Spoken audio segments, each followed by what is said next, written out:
Hey Lauren, how are you?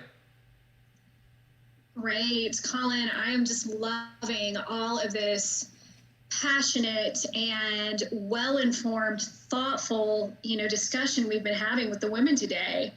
I'm especially excited about Patty, full name Patricia, she goes by Patty, joining us from an account that I've been following on Facebook for a while now, Young, Black, and Conservative.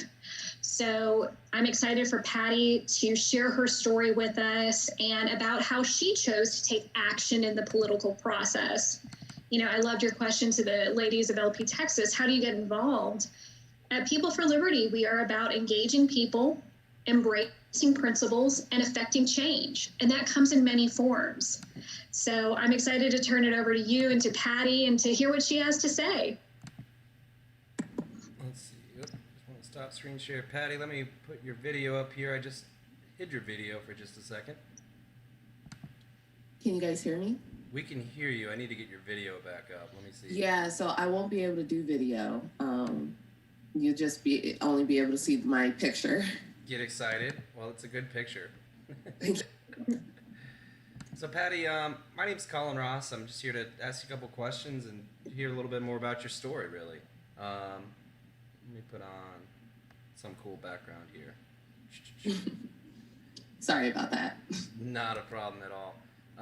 So yeah, just tell us a little bit about who you are and what you've been doing with the Liberty Movement and being a Black conservative, trans, all kinds of the fun stuff. Yeah, so I am so I guess try to start myself off like, your average way to do, but like I'm 25 years old, I guess. But I have been in politics maybe about 5-6 years. And I originally started like almost about a year out of high school. I started this page, Young, Black, and Conservative, because I had initially, I went to college my first year and I joined a Republican club. It was called Republican Club, but it was really conservative club. And I had not really did politics before then. But after I joined, I had kind of realized that I had many of these same principles as as the average conservative at the time. And I had always been raised Christian. So I had already picked up like these views about, these kind of traditionalist like views and things like that. And so I had, how can I describe it? I'm not sure how to describe it. I just really connected with these principles, I guess, with these conservative principles about small government. And I had been raised in a single mother household. So I've been raised with these ideas about how, you got to rely on yourself. You really do things for yourself to get where you need to go. You can't rely on other people, especially as a Black woman, because sometimes people won't help you simply because on the basis of your race or the basis that you're a woman, or there will be stereotypes coming your way that you will have to overcome, and you just really have to rely on yourself and not others. And so I was raised with a mom who did that, like who was just relying on herself to really get where she needed to be. And so I had already had these principles about small government. I had already had these principles about personal responsibility and about, not expecting things to be handed to you, but rather you work towards them. So I had fit in really great within the conservative movement. I still do, but, I that year of going, my first year of college, going to CPAC, meeting a whole bunch of people, I created the page Young, Black, and Conservative, and it had gotten really popular really quickly. And I could describe myself as like your basic average, conservative. Excuse my language, but like basic bitch conservatism. And so I'm sure that's not entirely true. Huh? I'm sure that's not entirely true. I guess not entirely, but at that point I just recently just been introduced to real politics and trying to and meeting new people and new ideas and stuff. So As time has gone on, my politics has definitely evolved as time has gone on. And I have watched these past few years. You know, my mom had me attend Barack Obama's inauguration. We marched all the way up to where he was being inaugurated and stuff to watch that in DC. You know, I watched Donald Trump be elected and stuff like that. And you know, I've watched the way that these two parties, Republicans and Democrats, interact with each other. And in 2016, I didn't vote for Trump. I was very uncomfortable voting for Trump, and I sure as heck was not going to vote for Hillary. So the person that I had voted for, I voted for Rand Paul, because at the time I think it was like Gary Johnson, who was a libertarian candidate. But I just didn't like connect with him I just could not connect with this guy. And I found Rand Paul to be like this far more personable choice that had already been well established as a Republican, but he was still holding a lot of these views about liberty. So this year, you know, I've been thinking about it hard. I sat here and it's like, I don't know what I'm going to tell my followers, because I have 41,000 or more followers on my Young Black and Conservative page, and I have 10,600 on YouTube. And my Patty Politics page, they don't care because it's mostly agriculture. But I sat here thinking, like, what am I going to tell my followers? I'm going to have to tell them that I'm not voting for Trump. That's going to be awful. And sure enough, like I said, I think I'm going to vote for Joe Jorgensen. And the more I said it, because I've already been friends with Spike Cohen for a long time. And I had, I said, I finally wrote in there, Spike had asked me, you know, are you going to publicly endorse Joe? That would be really great if you publicly endorse Joe. And I was like, Spike, I am going to do it, but they're not ready. My followers are not ready. And so it took me a couple weeks, and I finally said, I know a lot of you wanted me to vote for Donald Trump. You guys really did, I know, but I'm going to vote for Joe Jorgensen. The more I said it, the more comfortable and the more convicted I was about saying I'm going to vote for Joe Jorgensen. And when I tell you some of those people were mad, they were mad. They were absolutely angry. And, you know, I just had to explain to them, I said, this is a matter of conscience and principle. This is something that I have had to deal with for myself, of knowing that, yeah, I'm not going to be voting within, you know, this duopoly. I'm voting outside of it. And I know that she's likely not going to be president. I know. But this isn't just about presidency. We've got given way too much credit to the presidency and to the office of the executive branch. It's not just about her, it's about Congress too. It's about our local officials, our state officials. It's about those people too. And showing support for Joe it's not just showing support within the presidency, it's showing support in all of those other modes of office. I guess I haven't actually explained who I am either. So I'm Patty Politics. I am Patty Politics. I run Young Black and Conservative on Facebook, and then I run Patty Politics on Facebook and YouTube. And I do dual politics and agriculture. So I ran a farm. I lived in Mississippi. I grew up in Michigan. I lived in Mississippi for some time. Then I'm back in Michigan, going to be studying horticulture and fruit and vegetable management. So I that's what I do. Yeah, I'm looking at your YouTube channel right now. Awesome. It's got to be an interesting time when so much of, like, it seems like black voters are kind of leaving the Democrat Party. They don't seem happy with Joe Biden or Kamala Harris. And the Republican Party doesn't necessarily have the best push for. Why do you think the Libertarian Party is uniquely attractive? So I think that the Libertarian Party is uniquely attractive because they take kind of that best of both worlds stance. So in terms of economics, libertarians are, I won't say stingy, but like we are economically, we keep our money. We try not to spend it. We try to reduce taxes. We try to reduce our spending within the federal government and the state or local government. We try to encourage volunteer work, community activism. And when it comes to social issues, which is what I think progressives, so that's something that conservatives are really interested in. I think conservatives sway more towards economic issues. And And I mean, yeah, they care about, they care about social issues too, right? So libertarians are the kind of people who are like, we're not going to tell you to bake the cake. We're not going to tell you to hide your AR-15 because we're not coming to get them. We're not going to tell you that you can't practice. We're not going to tax your church, or we're not even going to think about taxing your church. And like I said before, like, it's really great for conservatives when their money isn't taken out of their wallet just because they bought a home or just because they work. For progressives, I think progressives tend to care more about social issues. So, things like gay marriage, recreational marijuana, drugs in general, sex work, things like that. I think, progressives are, police reform. Libertarians are big on police reform.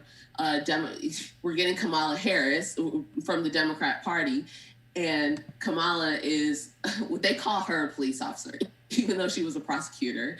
They call her a police officer. They don't like her because she's put people in jail for ridiculous things. She's joked about putting people in jail for marijuana offenses. So, sorry, that noise that you're hearing is my pop. It's okay. But I think that the Libertarian Party kind of brings both of those things to the table. I think that those are things that a lot of people want, and not to mention, libertarians, they're willing. I think that they are not my way or the highway kind of party. I think that they're willing to work with workers in the Midwest. I think that they're willing to work with the farmers in the Midwest and the South. I think that they're willing to work with the oil field workers and coal miners and things like that. I think that they're willing to work with the fashionistas in New York and California. So they're extremely personable, is what I would describe libertarians as extremely personable people. Unlike Democrats and Republicans, where Republicans are literally like robots and Democrats are, I would describe Democrats almost as like high class, up their nose assholes, essentially. So that's why I think that a lot of people, not just Black people, but a lot of people are connecting very well with the libertarian movement. Well, it's an interesting piece because, like, we have Dr. Jorgensen, but when it comes to ending the war on poverty, being kind of aggressive and talking about why we could reform Social Security, because the biggest tax most people pay, right, is the FICA taxes. And you're screwing over poor people more than anybody else when you're saying, hey, you can't invest your money, so give it to Congress. And you leave a lot of people left out. Talking that message, but with libertarians reaching out to new demographics and bringing in a lot of new people into the party, it's because it's more about individualism, right? Yes. So yeah, libertarians are hard on, we love individualism, and I think that that's something. Individualism is something that Americans connect very well with because America is built off of individualism. I mean, our constitutional rights are about the individual. Even our voting, the Electoral College is about representing that small person, the individual, over the collective, because the collective is not always right. And so I think that what a lot of people like, and I'll go back to the issues within the Black community, a lot of Black people are looking for that individualism. They're looking to get out of that monolith. They're looking to get out of the collective, the stereotype, and they're looking to not be included in the stereotype either, even though sometimes it can't be helped because they're just statistical happenings. Libertarians do dwell on the individual. I think that's something that a lot of progressives possibly don't like, because a lot of progressives try to lean towards Marxism, and Marxism isn't about the individual. It's about the collective. And so I also, I do see, sometimes I see a lot of that collective groupthink within the right too, within conservatism, although I see it less so in conservatives than I do the left. So I do think individualism is really, really popular because it's our culture. It's who we are as Americans. So what do you think are the most practical pieces that we can push through the liberty movement that'll help people? So one of the most practical things you guys are gonna, well, I wouldn't say you you're guys. one of I'm us now, included right? in this now, right? I'm included in this now. Welcome to the So- party, baby. Right. So one of the things that I think are going to be really big for libertarians to start pushing right now, if you know, if you have the connections and you really want to get stuff through, it would be police reform. Right now, that would be the biggest thing. Police reform is a huge thing. I wouldn't advocate things like getting rid of the police. If I don't see that as feasible. I don't see that as something that the American people would want. I think that police reform and prison reform is a huge one. So when you start reforming prisons, you're not just reforming the prison, you're reforming outside of the prison too, because those prisoners have to go back out in the public when their time is up, when they fulfilled their obligations, when they get off parole or whatever. As it stands now, and I talk about this a lot to people, especially on the right, but when people go into prison, they don't come out the same way. They don't come out the same way the day as they went in. They come out worse. I mean, imagine, this is often the case, and imagine someone who went to prison for a small drug offense. Maybe they had a little bit of meth on them, or a little bit of cocaine, or a little bit of marijuana. They're in the same place as violent offenders who are there for life. And a lot of them have not changed, and they never will.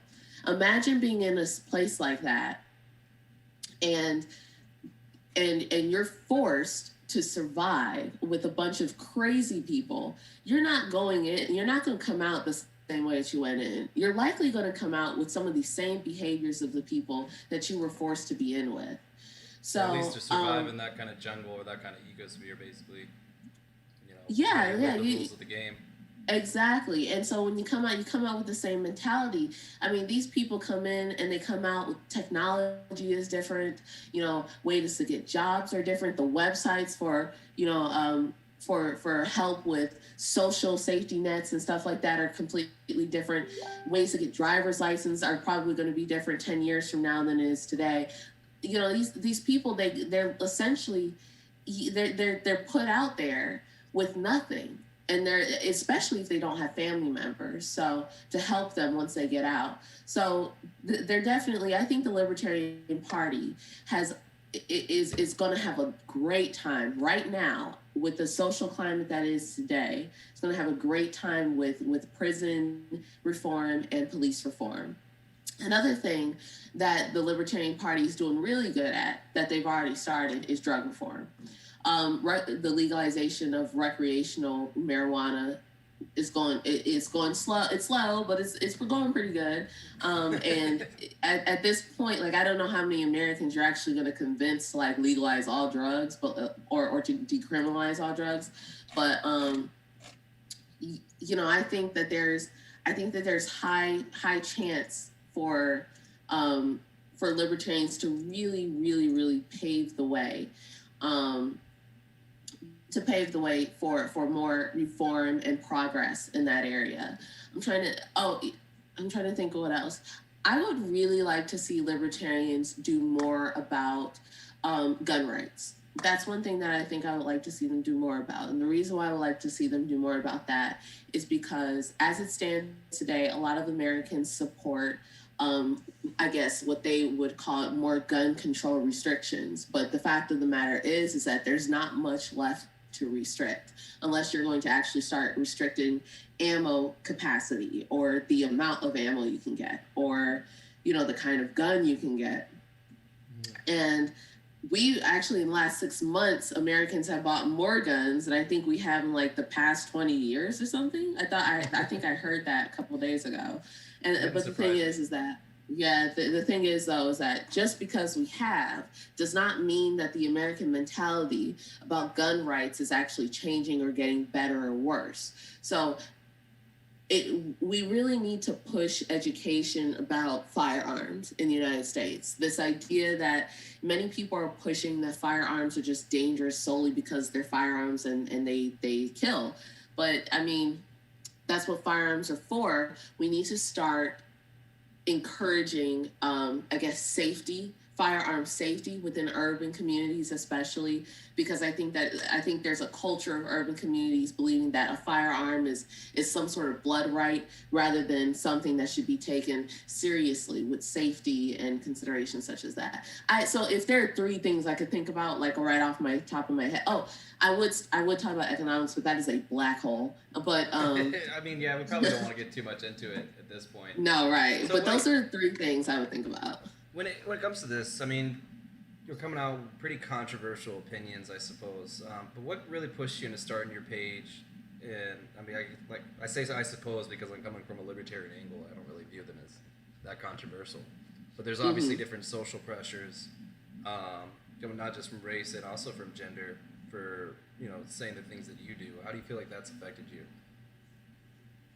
So I think that I feel like it's complicated because with the way it is with who I am, with my identity, it was easy for me to, I want to say it was initially easy for me to just go out there and try to be myself and speak about these issues. I would say that it was easy to the effect that when people saw this new young Black female conservative, they're like, they're like, hey, like imagine someone holding a paper with my face on it and they're just putting it in your face like, hey, look at this girl, look at her. She identifies the same way I do. I'm not crazy. Like that's how conservatives handle these issues when they see new Black conservatives. Candace Owens or whoever that chick is running in Baltimore. They freak out. They freak out and they get right into it. They go like all in for these people. So it was easy for me at the time because I came before Candace Owens and the Amazing Lucas and people like that. It was easy for me to come in because I was one of the first. I wasn't identifying as a Trump supporter because he didn't exist at the time. He existed, but he wasn't like presidential candidate. Sure. But I was a conservative. And at the time, it was hard it was like, for conservatives getting on the internet, like it was, conservatives are laughing stocks on the internet a lot of the time. So having these new people of new identities come in who aren't just old white men, quote unquote, was so, I think that it felt good. It was almost like a sigh of relief for many conservatives. But that doesn't mean that I never deal with problems on these bases.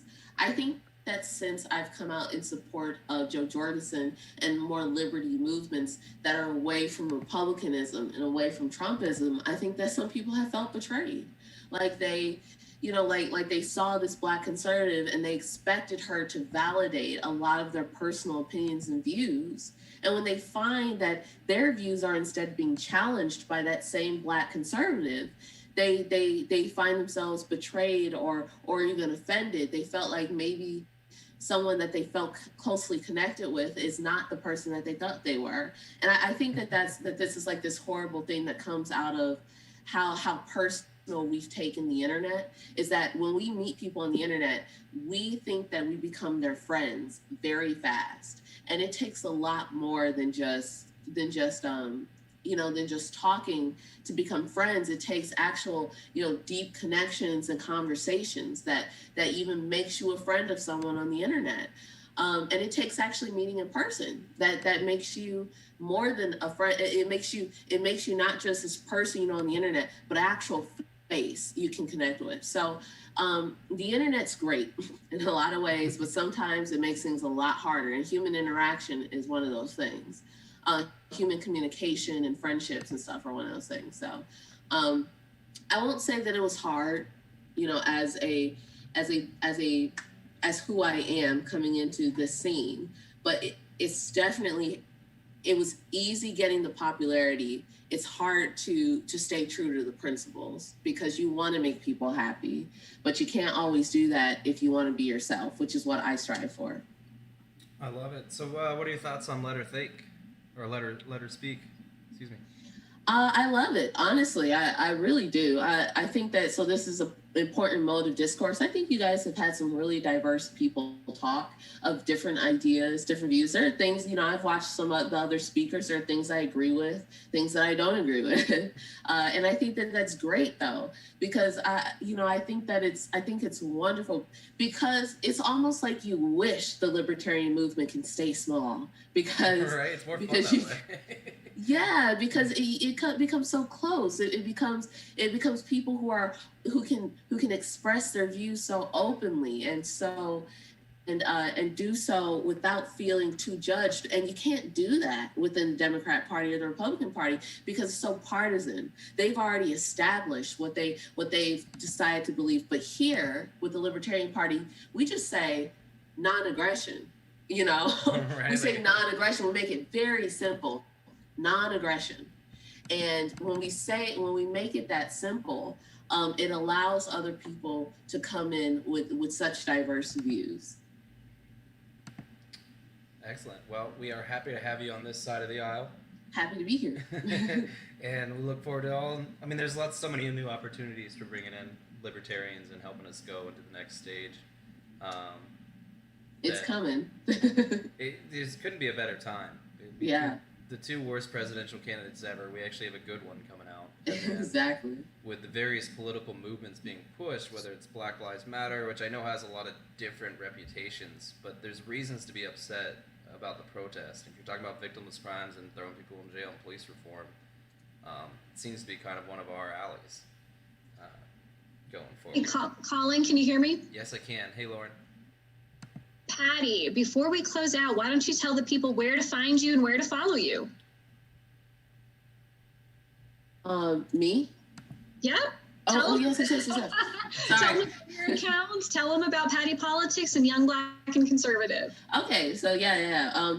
I used to be on Twitter, but I got kicked off twice. So I am. You can find me on Patty Politics, which if you just type in Patty Politics on YouTube, you'll immediately get my face. So you can type in Patty Politics on YouTube, or you can type in www.facebook.com/pattypolitics or www.facebook.com/young black conservative. It's all one word.